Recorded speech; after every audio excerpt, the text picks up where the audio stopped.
அன்பு தமிழ் நெஞ்சங்களுக்கு ஆஸ்ட்ரோ தமிழ் ராஜாவின் அன்பான வணக்கங்கள். இன்றைய இதில் கன்னிராசி அஸ்த நட்சத்திரத்தில் பிறந்த நண்பர்களே, ஜெயம் நிச்சயம். ஆவணி மாதத்தில் மிக முக்கியமான முறையில் கிரகங்களுடைய பயிற்சியால் கன்னிராசி அஸ்த நட்சத்திரக்காரர்கள் நீங்கள் எதிர்பார்த்த காரியங்களில் 3 முத்தான காரியங்கள் நிச்சயம் வெற்றி உண்டு, அதாவது ஜெயம் உண்டு. சரிங்களா? இன்றைய பதில் ஆவணி மாதத்தினுடைய முழுமையான பலங்கத்தை நம்ம பார்க்க போகிறோம். பதிவு ஃபுல்லாக பாருங்கள் நம்ம சேனலில். ஏற்கனவே சனி வக்ர பலங்கள் மற்றும் குரு பிஷ பலங்களை பதிவிட்டாச்சு. பார்க்கலாம் சேனலில் போய் பாருங்கள். மேலும் டிஸ்கிரிப்ஷன் லிங்க் இருக்கும், ப்ரெஸ் பண்ணி பார்த்து பயனடைஞ்சுங்க. மறக்காம நம்ம சேனல் சப்ஸ்கிரைப் பண்ணிட்டு குடைத்தர பெல்லைக்கான ப்ரெஸ் பண்ணிட்டு பக்கத்தில் ஒரு ஆல் இன் ஆப்ஷன் தவறாமல் செலக்ட் பண்ணிச்சுங்க. அப்படின்னா நாங்கள் பதிவிடக்கூடிய அடுத்தடுத்த பதிவுகள் உங்களுக்கு உடனுக்குடன் நோட்டிஃபிகேஷனாக வந்து சேரும். கன்னிராசி அஸ்த நட்சத்திரத்தில் பிறந்த நண்பர்களே, கன்னி ராசியில் முதல்ல எடுத்தவொடனே இந்த ஆவணி மாதத்தில் சுக்கிரன் நீசமடைந்து அமர்ந்திருக்கிறார் உங்கள் ராசியில். அப்போ நீசம் பெற்ற சுக்கிரன், அப்போது சுக்கிரனால் ஏற்படக்கூடிய நன்மைகள் மிக குறைவு. அப்போ கன்னிராசிக்காரங்களுக்கு நான் எடுத்தவொடனே சொல்கிறது, இந்த ஆவணி மாதத்தில் இந்த காதல் விவகாரத்தில் முக்கியமாக முடிவு எடுத்துடாதீங்க. கல்யாண வாழ்க்கையில் மிக முக்கியமாக முடிவு எடுத்துடாதீங்க. 2 வீலர் வண்டி வாகனம், கார் வண்டி வாகனம் சம்மந்தப்பட்ட விரைய செலவுகள், விபத்துகள் ஏற்படக்கூடிய வாய்ப்புண்டு, கொஞ்சம் கவனமாக இருங்க.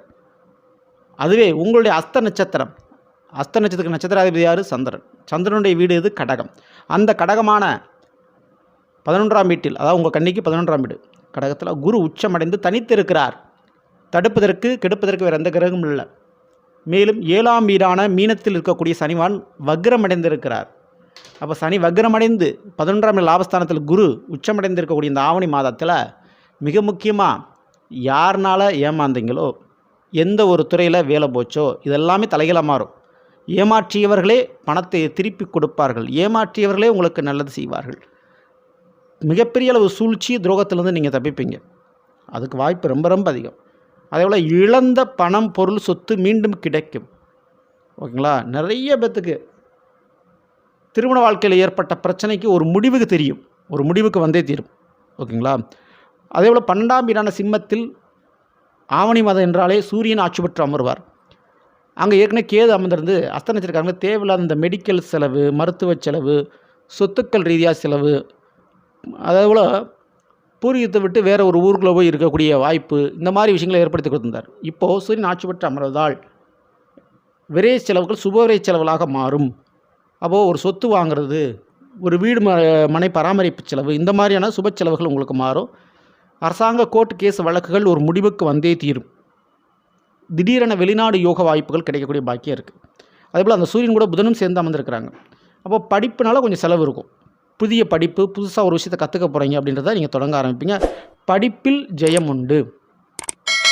ஓகேங்களா? அடுத்தபடியாக 6இல், அதாவது கும்பராசியில் ராகு அமர்ந்திருக்கிறாரு. அவர் அவிட்ட நட்சத்திரத்தில் பயணிக்க போகிறாரு இந்த ஆவணி மாதத்தில். அப்போது நிச்சயமாக நிலபுலங்களால் யோகம் உண்டு. சொத்துக்கள் விஷயத்தில் ஜெயம் உண்டு.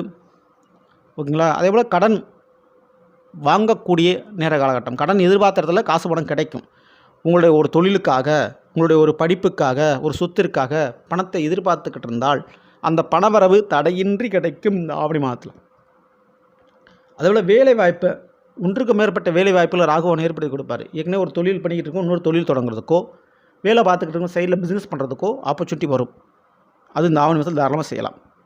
அடுத்து 10இல், அதாவது மிதுன ராசியில் செவ்வாய் அமர்ந்திருக்கிறார். 10இல் செவ்வாய் நிச்சயம் உங்களுக்கு கூட பிறந்த சகோதர சகோதரிகளுக்கு செய்ய வேண்டிய கடமைகளை செய்து முடிக்கக்கூடிய ஒரு காலகட்டமாக இது நிச்சயமான முறையில் உங்களுக்கு இருக்கும். சரிங்களா? அதுக்குண்டான நேர காலகட்டங்களாக வருது. மேலும் அந்த செவ்வாய் 4ஆம் பார்வையாக கன்னிராசியை பார்க்குறாரு. அப்போது கொஞ்சம் முன்கோபத்தை குறைச்சிக்கிறது நல்லது. செயல்பாடுகளில் வேகம் எடுக்கும். மங்களகரகான் 10இல் அமர்ந்திருந்து 7ஆம் பார்வையாக 4ஆம் வீடான தனுசை பார்ப்பதால் நிச்சயம் திருமண வரன்கள் அமைவதோடு உங்களுடைய வாழ்க்கை துணையின் வழியில் சொத்துக்கள் பிரச்சனை முடிவுக்கு அல்லது வாழ்க்கை துணையின் மூலமாக ஒரு சொத்துக்கள் உருவாகக்கூடிய நேர காலகட்டமாக இது அமையும். நிச்சயமாக போலீஸ் வேலை, இல்லை இராணுவத்தில் வேலை, அல்லது மின்சாரம் சம்பந்தப்பட்ட துறையில் ஒரு வேலை அப்படின்னு அந்த வேலைக்காக படித்து கொண்டிருப்பவர்களுக்கு, அதில் தேர்வு எழுதி கொண்டிருப்பவர்களுக்கு அதில் தேர்ச்சி பெறக்கூடிய காலகட்டம். கண்டிப்பாக இதிலெல்லாம் ஜெயம் உண்டு, வெற்றிகள் உண்டு. சரிங்களா? மேலும் இந்த ஆவணி மாதம் தவிர்க்க வேண்டியது, நான் ஏற்கனவே முதல்லையே சொன்ன மாதிரி காதல் விவகாரம், வண்டி வாகனத்தில் அதிவேகமாக இயக்கிறது, ஆடம்பர செலவுகளை கொஞ்சம் குறைச்சிக்கிறது ரொம்ப ரொம்ப நல்லது. சரிங்களா? இதை ஃபாலோ பண்ணிக்கோங்க. ஆவணி மாதத்தில் இந்த கன்னிராசி அஸ்த நட்சத்திர பிறந்தவர்கள் வணங்க வேண்டிய மிக முக்கியமான தெய்வங்கள் அப்படின்னு எடுத்துக்கிட்டீங்கன்னா, நிச்சயமாக 11இல் இருக்கக்கூடிய குரு. அப்போ குரு வழிபாடு நிச்சயம் செய்ய வேண்டும் கன்னிராசிக்காரர்கள். வாரந்தோறும் வியாழக்கிழமை என்று தட்சிணாமூர்த்திக்கோள் நவகரத்தில் உள்ள குருபவனுக்கு கொண்டக்கடலை மாலை சாற்றி வணங்குவது சிறப்பு நன்மைகளை தரும். முடிஞ்சளவு மஞ்சள் நிற ஆடை வஸ்திரத்தை பயன்படுத்துங்க. விரைவிலேயே மிகப்பெரிய கௌரவ பதவிகளை உங்களுக்கு தேடி கொடுக்கும். தவறாமல் இந்த வழிபாடுகளை பண்ணிக்கோங்க. இந்த பதிவு பிடிச்சிருந்தால் லைக் பண்ணுங்கள் மற்றும் ஷேர் பண்ணுங்கள். மறக்காம நம்ம சேனலை சப்ஸ்கிரைப் பண்ணி வச்சுக்கோங்க. அடுத்த சந்திப்போம். நன்றி, வணக்கம். அன்பு தமிழ் நெஞ்சங்களுக்கு ஆசோ தமிழ் ராஜாவின் அன்பான வணக்கங்கள்.